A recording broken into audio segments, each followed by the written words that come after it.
Hi guys, this is Sliver here, and I just wanted to make this video really quickly because I just learned that the best Obducite farm that is currently in the game in Season 9 Diablo 4 is going to get hotfixed on the 15th of July 2025.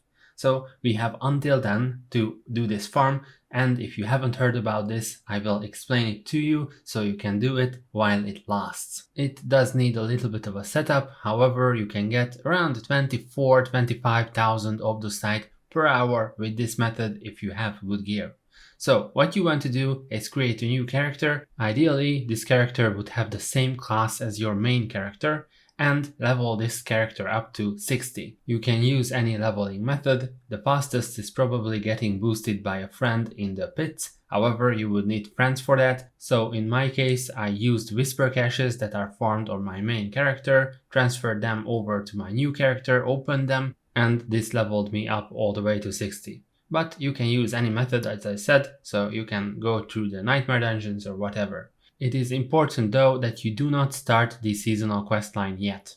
When you reach level 60, you transfer the main character's gear to your new character by putting it in the stash and taking it out by the new character, then running the pits to as high torment as possible, so then your torment level will be unlocked and you should be able to unlock torment 4 if you have good gear on your main.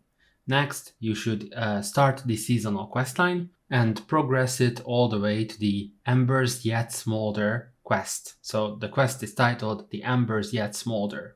Then you go through the dungeon, you get into a Horrific strong room inside that dungeon, and you go through the strong room as well, complete it, and you will be able to get the loot. But at the end of this dungeon, it is essentially important to not pick up the quest item.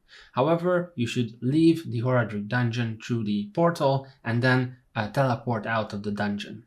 Then you just reset the dungeon and re-enter the dungeon, and you can infinitely farm this Horrific strong room by just finding it inside the dungeon, then getting into the Horrific strong room, and then progressing it all the way to the end, opening the chest, not picking up the quest item, and doing it over and over again. This way you are able to finish a Horrific strong room in around 3, 4 or maybe 5 minutes depending on how good your gear is, and you are able to claim this chest in this 3, 4 or 5 minutes, and each chest yields about 2,300 Obducite. And currently this is hands down the best way to farm Obducite. Maybe this is why Blizzard is going to nerf it on the 15th. So until then you have this weekend to max out your character on Obducite with this farm, and potentially a few escalating nightmare sigils too, because this is a very good way to farm escalating nightmare sigils. And that's what I wanted to talk about. Hopefully this farm will be useful for you. Thank you very much.